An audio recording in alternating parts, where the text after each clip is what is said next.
눈을 뜨시고 안녕하세요. 반갑습니다. 어제하고 그전에는 봄날 같았죠? 예, 저희 절에 금요일 날 전국에 계신 스님들이 한 12분 오셔서 1박하고 어제 오전에 가신 스님도 계시고 늦게 가신 스님들도 계셨습니다. 근데 이렇게 스님들이 1박 가실 때 공양이나 이렇게 오셔서 함께 봉사해 주시고 그런 분들 덕분에 스님들이 큰 감명을 받았다고 그래요. 행복선원 여러 대중들이 정말로 하나하나 정성을 다해 주신 것이 이렇게 보였나 봐요. 그래서 잘 드시고 잘 쉬시고 가셨다. 그래서 다들 인사가 많으셔서 제가 그렇게 봉사해 주신 여러분들 또 응원해 주신 여러분들께 제가 그 스님들을 대신해서 인사를 드립니다. 감사합니다. 이거 누가 이렇게 올리셨나요? 두 권을? 이거 애들이 우리 저기 도윤이랑 재영이랑 명상했군요. 색칠 명상. 색칠 명상. 이런 거를 굉장히 내가 좋아하는 색을 칠하면서 우리는 막 기쁨을 느껴요. 이거 매우 중요한 명상이에요. 자, 여러분들 오늘 그 법문 주제가 삶을 바꾸는 방법이에요. 여러분 삶을 바꾸고 싶습니까? 어떻게 삶을 바꿀까 고민해 보신 적은 있어요?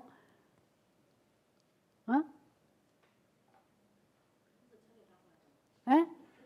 그래서 절에 다녀요. 그러면은 삼보에 대한 귀의는 확실하게 하고 계신가요? 부처님과 부처님의 가르침과 스님들을 진짜 믿으세요? 믿기는 하는데 그 법문을 실천하는 마음은 부족한 것 같네. 그러면 노력하고 계시는 거예요.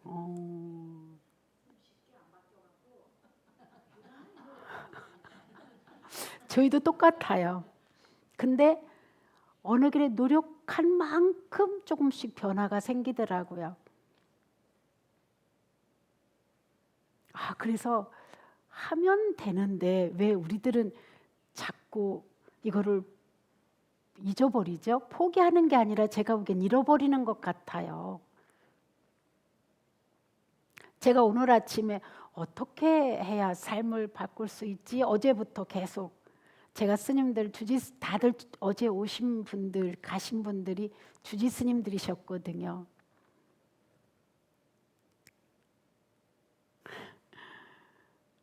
우리 주지 스님들을 만나면은 다 뭐가 화두죠? 어떻게 하면은 수행을 더 올곧게 해서 이 힘을 얻어서 그 도량에 오는 신도분들을 더 복되게 할 수 있을까예요.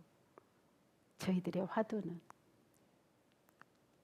그래서 덕분에 어제 그제 어떻게 하면은 나는 우리 신도분들 또 저부터 삶을 바꿀 수 있을까? 부처님 경전에 자타카라는 경전이 있는데요. 이 자타카라는 것은 부처님 전생담을 실어 놓은 경이에요. 근데 여기에는 인과 응보에 대한 가르침이 진짜 너무 상세하게 나와서 정말로 확실하게 보여주는 이 원인과 결과에 대해서 확실하게 보여주는 이런 경전이거든요. 그러면서 이제 우리들이 여러분들도 새해가 바뀌면 뭐 보러 많이 다니시나요? 확실히 행복선언 불자님들은 진짜 훌륭하다. 갈 필요가 없는 거죠. 왜 갈 필요가 없어요? 에? 내 마음에 달려있기 때문이에요.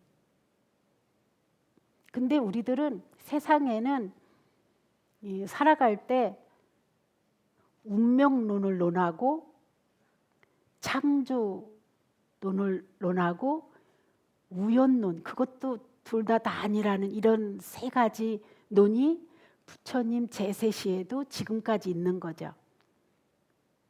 그 사람 운명이 그런가 봐. 그 사람 팔자가 그런가 봐. 그런 게 어딨어. 다 우연이야. 또 어떤 사람은, 어떤 종교는 신이 창조를 하실 때 그렇게 만들었다고 여기는 거죠. 그럼 우리 불자들은 무엇을 믿어야 돼요? 응? 조금 전에 제가 말씀드렸는데, 제가 질문하면 여러분들이 순간 긴장해. 그래서 긴장하지 않게 할게요. 우리 불자, 불교는 인과를 믿는 철학이고 종교고 그래요. 인과. 원인에 따른 결과. 왜 이렇게 세상에는 그러면은 운명론이 없는 건가요? 일부는 있어요. 제가 이미 우리 엄마 아버지를 통해서 나왔고 이거 바꿀 수 없잖아요. 그리고 제가 대한민국에 태어났고 이거 바꿀 수는 있는데 안 바꾸는 거죠. 이민 갈 수도 있고 다른 나라 국적을 취할 수도 있는데 거기 가 있어도 나의 뿌리는 늘 한국이죠. 우리 형제 내가 바꿀 수 있을까요? 네. 그러면 엄마 아버지한테 물려받은 DNA 바꿀 수 있어요? 아니라고 하면 이게 운명론자야. 창조론은 신과 신의 내가 창조한 사람에 의해서 삶을 살아가는 거고, 그러니까 우연론자는 다 그냥 내학에 달려 있어. 우연히 다 그렇게 된 거야. 이렇게 말하는 거죠. 근데 우리는 명백히 알아야 될 게 인과법이다. 인은 원인이고 과는 결과다. 그래서 그 자타카 경전에 그 부처님 그 자타카 경전에 보면은 옛날에는 부족 국가였잖아요. 그래서 한 큰 고을이 나라고 막 이렇게 되어 있죠. 근데 그 가리왕이라고 하는 왕이 싸움을 하면은 나라와 나라끼리 싸움을 하면 이 나라를 이길 사람이 없는 거야. 그래서 그 주위를 싸워서 다 이겨버렸어. 근데 싸움을 좋아하니까 어느 나라하고 싸워가지고 그 막 싸움의 그런 기쁨과 성취를 느끼고 싶은데 달겨드는 나라가 없는 거예요.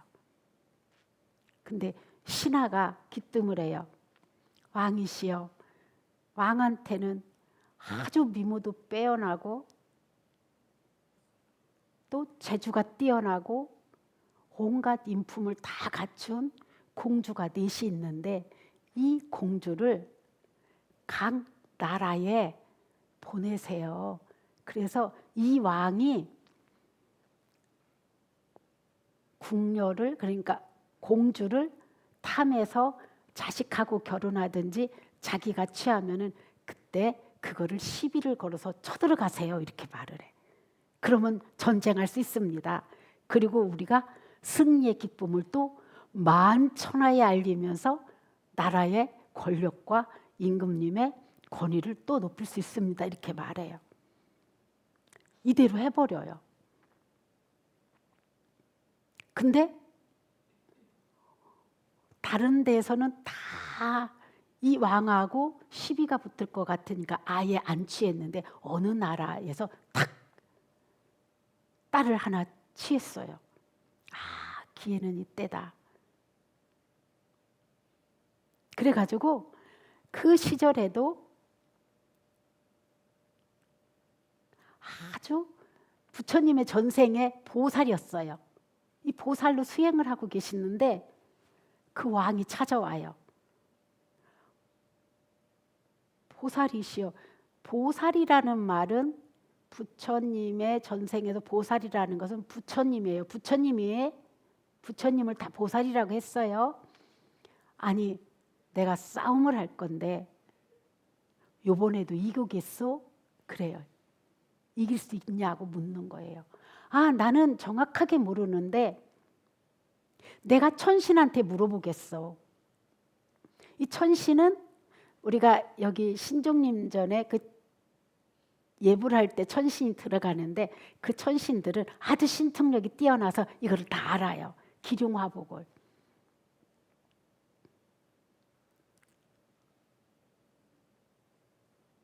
천신한테 물어보고 알려주겠다고 그랬는데 아, 당신이 이긴답니다. 그러니까 얼마나 막 그 전쟁에서 이겨서 막 그 승리를 깃발을 흔들고 막 만세를 부르고 할 생각에 가득 차 있는데 이 소문이 그 나라마다 다 소문이 자작에 퍼져서 이 사람이 공주를 취한 왕이 다시 모살한테 갔어요. 부처님의 전생한테 갔는 거예요. 아니, 내가 진다는 소문이 자자하던데 내가 지는 이유가 뭡니까? 내가 그 나라 국력만큼 군사가 있고 훈련도 아주 뛰어나게 다 준비되어 있고 우리나라는 전쟁을 몇 년을 해도 먹을 게 풍족한데 내가 지는 이유가 뭡니까? 물어요. 그러니까 천신이 또 알려주어서 이제 말을 해요. 그 늘 이기는 나라에는 수신이 있는데 하얀 소예요. 하얀 소가 늘 이 왕 곁에서 왕을 보호하고 싸움을 꼭 이길 수 있게 해주는 거예요. 근데 거기는 검은 소인 거예요. 진다고 하는 나라는. 그래서 지혜를 내가 그럼 이길 수 있는 방법을 알려주세요. 아, 그러면은 이길 수 있는 방법은 딱 한 가지가 있습니다. 그 왕이 군사를 이끌고 맨 앞장서면은 반드시 흰 소가 그 왕을 보호하고 있는데 당신 눈에는 검은 소가 보호하고 있는데 당신이 자세히 마음을 기울여서 보면은 흰 소가 보입니다. 그러니 그 흰 소 먼저 죽이면 이길 수 있습니다. 그래서 전쟁하기로 한 날 그 전에 군사 1000명한테 훈련을 시켜요. 너희들은 내가 전쟁을 선포하면서 딱 전쟁을 하잖아요. 옛날에는 지금처럼 막 기습이 아니잖아요. 아무 때나. 내가 손을 가리키면은 여기 말 옆에 여기 그 발 놓는 고기 안에다가 몰래 다 칼을 품고 있다가 저기 하얀 소다 그러면 제일 먼저 왕을 잡으려고 하지 말고 1000명은 무조건 앞에 1000명은 그 소를 죽여라. 그리고 나머지 군사는 그 왕과 군사들을 죽여라. 이 훈련을 전쟁하기로 한 그 전에 수도 없이 훈련을 하는 거예요.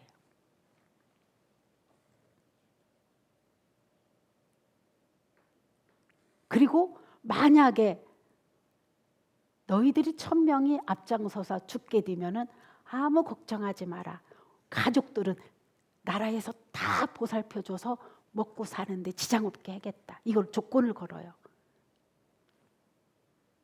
어디가 이겼을까요? 응? 어디가 이겼을까요? 자기들은 자기들 삶에 어떻게 삶을 바꿔 연구를 이런 사람처럼 할 수 있어야 되거든.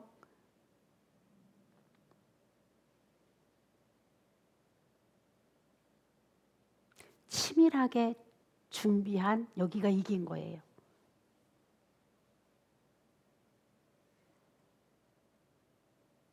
그래서 이 왕이 막 찾아오는 거예요.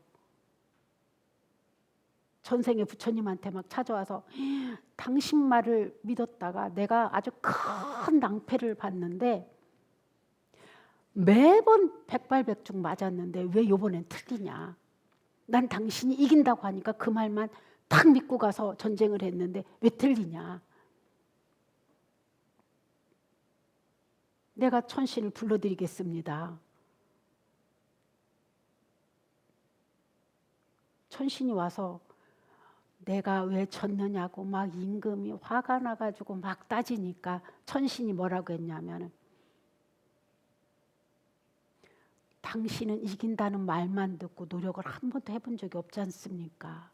그러나 진다고 한 그쪽에서는 어떻게든지 이기려고 노력했고 훈련을 수도 없이 했고 그리고 당신은 전쟁에서 져도 이 군인의 가족을 책임진단 말을 안 했는데 이 임금은 걱정하지 말고 싸워라. 만약에 죽게 되면 너의 가족을 나라에서 다 책임지마. 이렇게 좋은 마음을 냈습니다. 그러면서 신이 하는 말이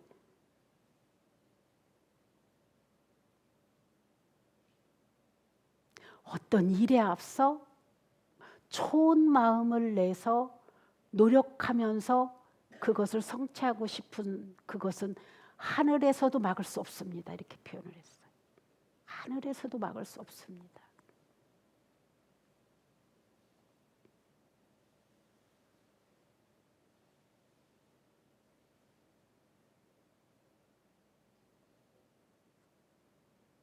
그리고 한 가지 제가 한 20년 전인가 읽은 그 책이 생각이 났는데요.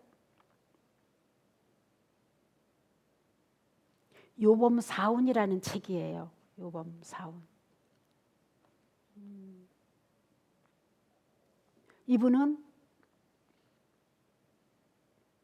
우리 시대로 치면 한 500여 년 전에 중국 사람이 체험한 거를 아들한테 4가지 교훈, 요범이라는 것은 그분의 호구요. 사운은 4가지 교훈을 아들한테 직접 기록을 해서 남긴 것이 한때 우리나라에서도 그 책이 히트를 쳤고요. 굉장히 중요한 우리한테 가르침을 준 책입니다. 이분이 일찍 아버지를 잃었어요. 절에 갔는데 절에 가면은 절 근방에는 절에서 왜 이렇게 스님은 아닌데 아주 도 닦는 분들이 있잖아요. 중국은 그런 게 참 많아요. 또 아주 근사한 도인 같은 분이 이리 오너라 이리 오너라 내가 너의 길을 일러줄게. 근데 아버지의 유언은 과거 시험을 벌어서 집안을 살리고 나라의 관록을 먹으면서 괴로운 국민을 보살피라는 거였거든요. 그분이 운명을 쳐주는 분이었어요. 사주에 아주 능한 분, 그 나라에서 가장 능한 분. 당신은 과거 보지 마라. 의사가 되라. 그러면은 몇 등에 붙고 월급을 얼마를 받는데 아들은 없고 53살의 명이 다 합니다.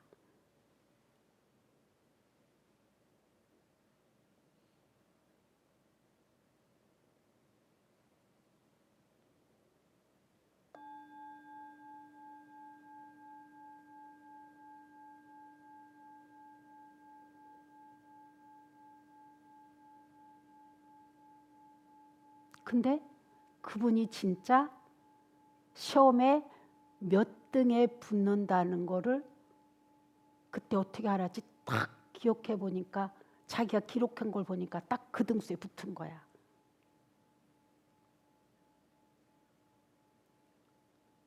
그리고 월급을 녹봉을 몇 년 지나면 얼마 받고 처음엔 얼마 받고 몇 년 지나면 얼마 받는 게 다 맞는 거야.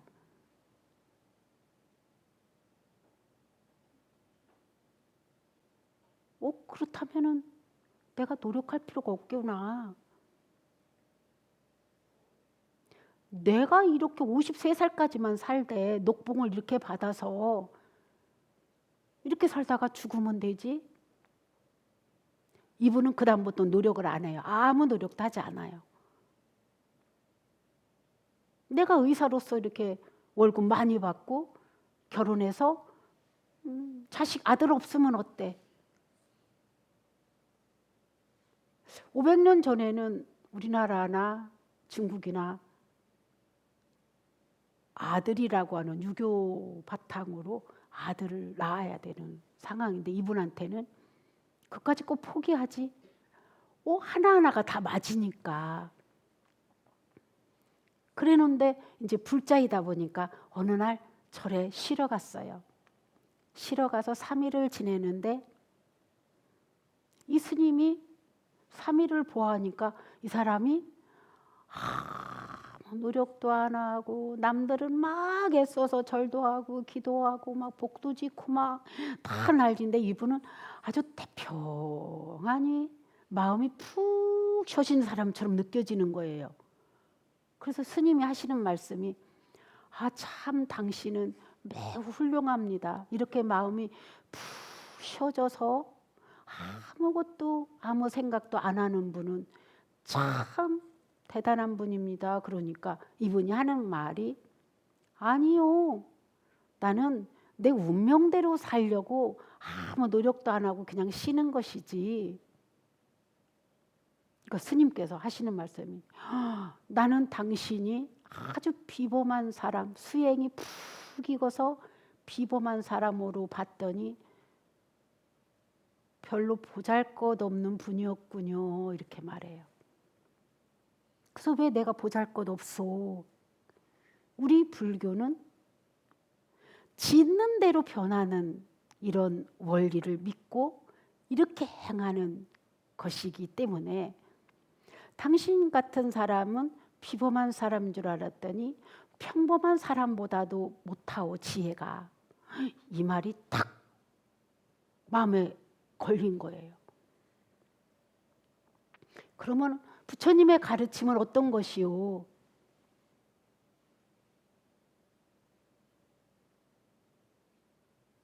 내가 어떤 마음으로 해느냐에 따라서 그 결과가 계속 달리 나타납니다. 지금부터라도.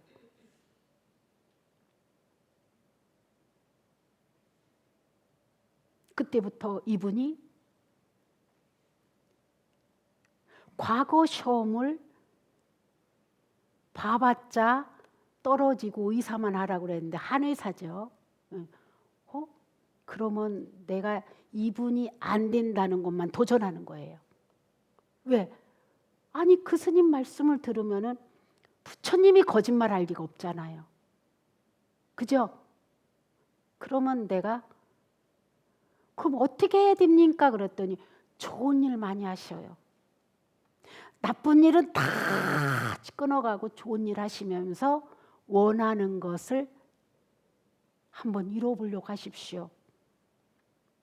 이분이 그때부터 아들을 낳기 위해서 3,000가지 좋은 일을 하는 거예요. 그 나쁜 일을 하면은 좋은 일이 하나가 까지고, 좋은 일을 많이 하면 나쁜 일을 하나 꺼요. 매일 자기가 선한 일 한 거를 기록하는 거예요.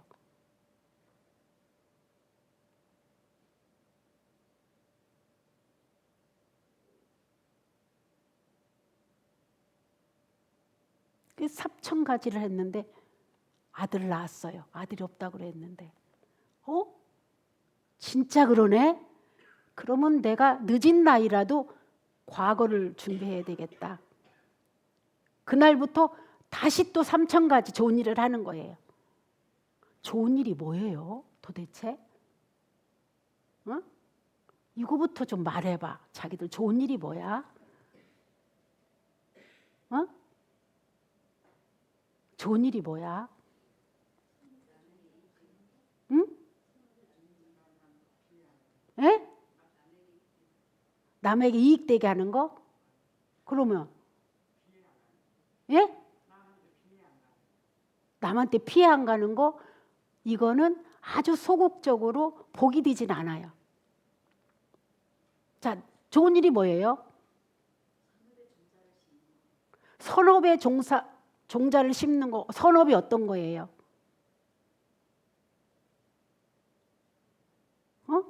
선업이 어떤 거야?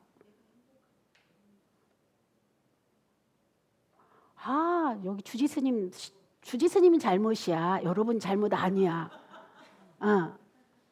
주지스님이 섬세하게 했어야 되는데 주지스님 잘못이야, 이거는. 좋은 일, 선업이라고 하는 것은 남에게 이롭게 하는 것을 말해요. 남에게 이롭게 하는 것.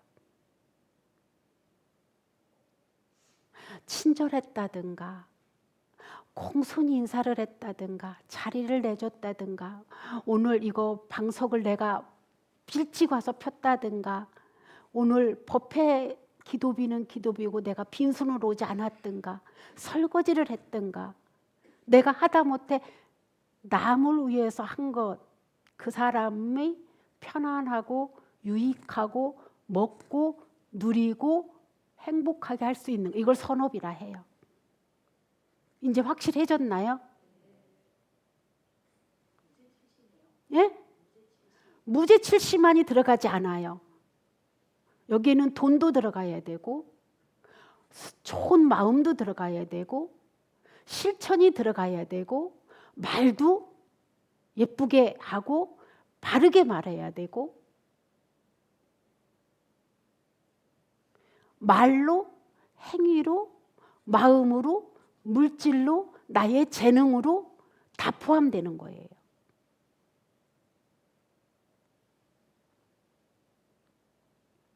과거시험 합격할 수 있을까, 이분? 또 3,000가지 선업을 짓고 46살에 과거 시험에 합격해요. 그리고 자기 명이 53살에 죽는다 그랬잖아. 그러면 과거 시험 46살에 합격하고 몇 년 안 남았잖아.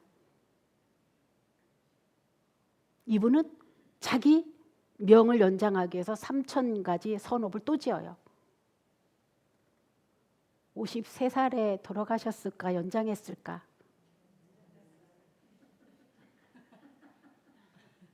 73살에 돌아가셔요.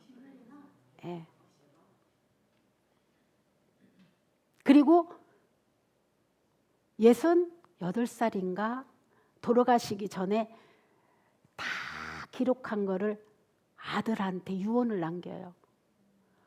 어떻게 하는 것이 선업이고, 네가 잘못했을 때는 어떻게 참회해야 이것이 너한테 영향을 미치지 않고, 사람들은 어떻게 대해야 되고, 너의 아내와 자식들한테는 어떻게 대해야 이 자식이 훌륭하게 자라고 사회에 나가서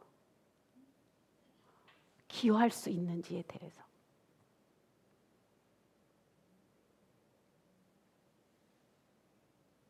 그러면서 그분이 하는 말이 절대 어떤 경우라도 숙명을, 운명을 타고나는 건 있다. 부모를 바꿀 수 없고 형제를 바꿀 수 없고 이미 조상님의 DNA를 내가 받은 걸 바꿀 수 없지만은 너의 선업을 어떻게 짓느냐에 따라서 바꿀 수 있다.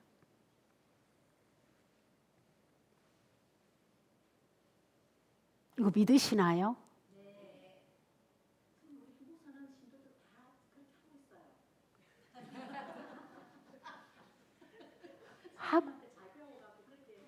아, 그렇군요.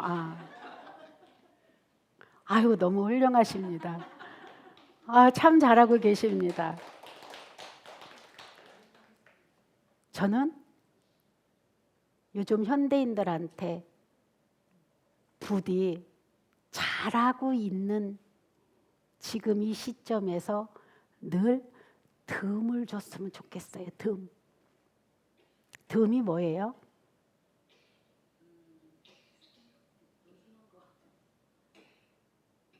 내가 기도비 얼마라고 그래서 얼마 냈으니까 나는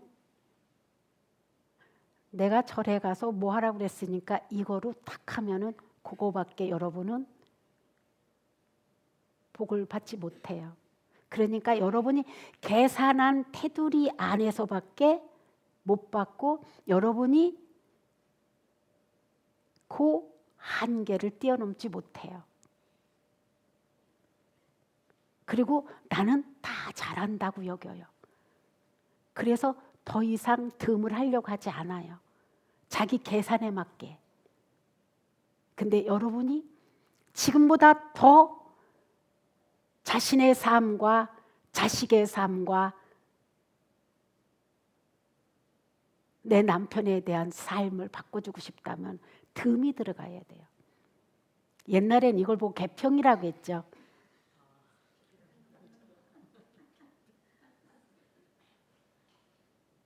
여러분 계산에 너무 철저하면 계산 테두리에서 못 벗어나요. 이게 자기 운명을 자기가 딱 선을 그어놓고 여기 테두리 안에서 넘지 않으려고 하는 마음과 똑같아요. 우리 아들 보니까 지금은 잘 나가는데 이게 영원하지 않아. 지금 능력 있을 때 내가 저 아들이 벌어온 돈을 나한테 용돈 주면 아니면은 너 나 얼마 줄래? 해가지고 복 지어야지. 오늘같이 많은 분들이 건강하면은 약 사기도 안 해요. 이상해요. 우리는 한 치 앞도 몰라요. 그런데 당장 닥치면 막 발등에 불이 떨어져서 그때 허둥지둥 되면 이미 사실은 한 발 늦어요.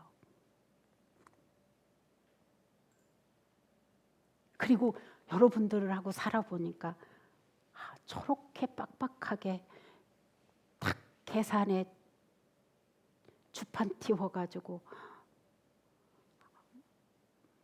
막 안타까울 때도 많아요.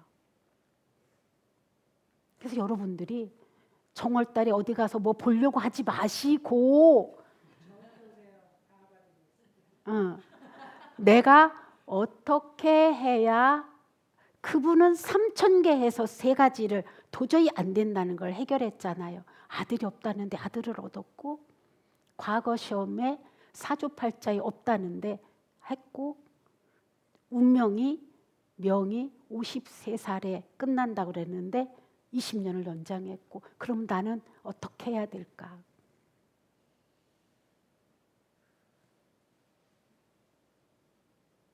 제발 금 좀 베풀어요.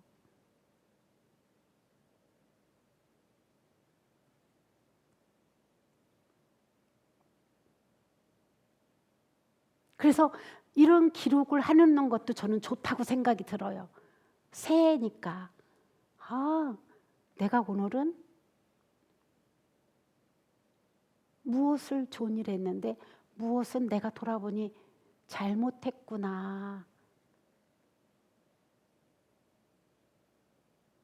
우리가 그분은 3,000개를 목표로 했는데 우리 365일 중에 1년을 해도 돼요.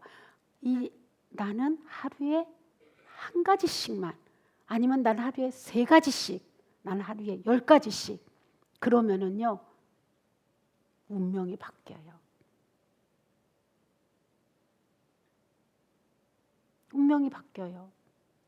우리 행복선언에서도 운명을 바꾼 대표자 누구인 것 같아요? 불시민고살님. 예, 맞아요. 제가 봐도 바뀌었어요. 어느 분이 한 몇 년 만에 오셔서 스님, 인상이 바뀐 사람이 누구 세 사람을 꼽더라고요. 그 중에 한 분이에요.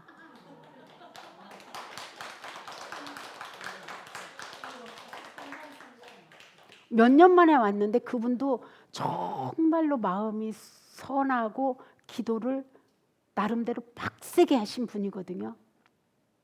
근데 이제 집에서 기도하시고 여기를 자주 못 나는 그런 이유들이 있었는데 몇 년 만에 오시더니 그분도 대단하시거든요. 스님, 딱 세 사람이 확실하게 상호가 바뀌었네요. 그리고 또 누가 대표인 것 같아요? 우리 절에서 에? 열애신보살님? 맞아요.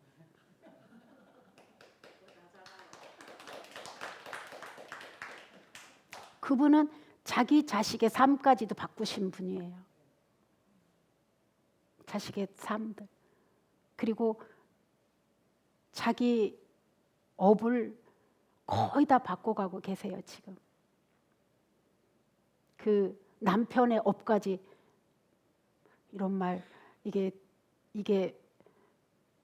유튜브를 열어놨더니 막 몇백 명이 보시던데, 많이 열애신보살님이 아들 낳고 싶어서 남편까지 물어보면은 50 넘기기 어렵다고. 이 말을 너무 들어서 이제 저한테 어떻게 하면 좋겠냐고, 저랑 살래요? 이렇게 된 거예요. 35년째 이렇게 제가 엄마같이 밥 얻어먹고, 우리 우총거사님이 80 어떻게 되죠? 5대나 덤으로 사셔요, 그분들은.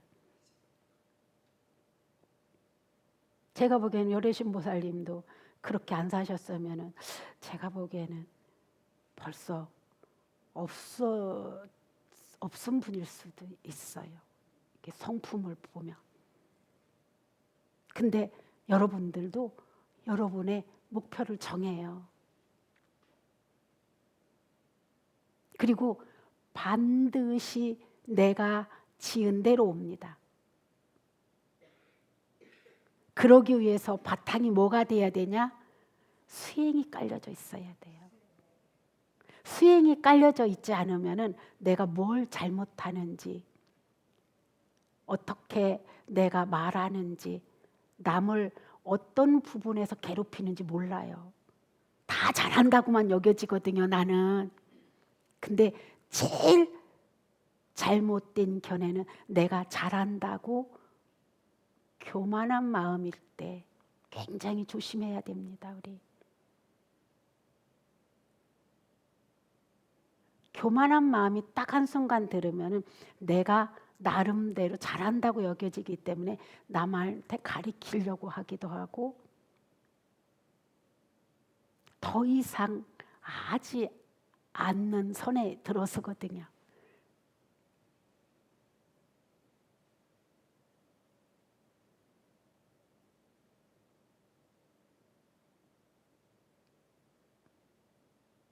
그래서 수행을 바탕으로 하지 않으면은 남이 나한테 지적하기가 얼마나 힘든지 여러분 아시죠? 저는 그 사람 칭찬하는 거는 뭐든지 다 할 수 있는데, 그 사람의 행동을 하나를 바꿔주려고 할 때 이거 바른 소리 하는 것은요, 1000번을 생각해요. 언제, 어느 때 해야 되지? 그래야 저 사람이 딱 받아들일 수 있지? 그리고 자기를 볼 수 있을까? 참 어렵더라고요.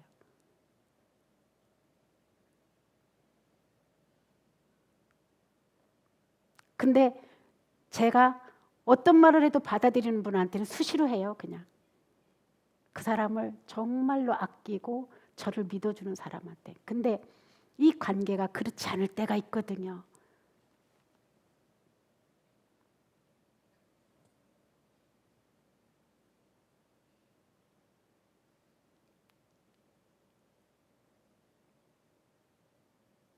여러분 한번 바꿔보실래요?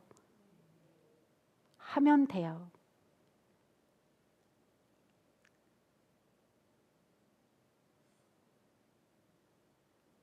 기록 한번 해보실래요? 응?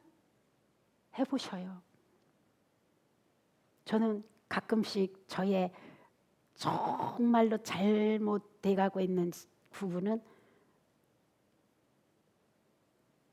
저의 카톡 머리에 써놔요. 보고 또 보고 카톡 열 때마다. 그리고 나는 그 부분에서 얼마만큼 좋아졌지? 되더라고요. 여러분도 한번 해보셔서 부디 좀 행복하게, 그리고 다복하게, 좀 넉넉하게, 그리고 자기 삶을 한번 빛내보시기 바랍니다. 네.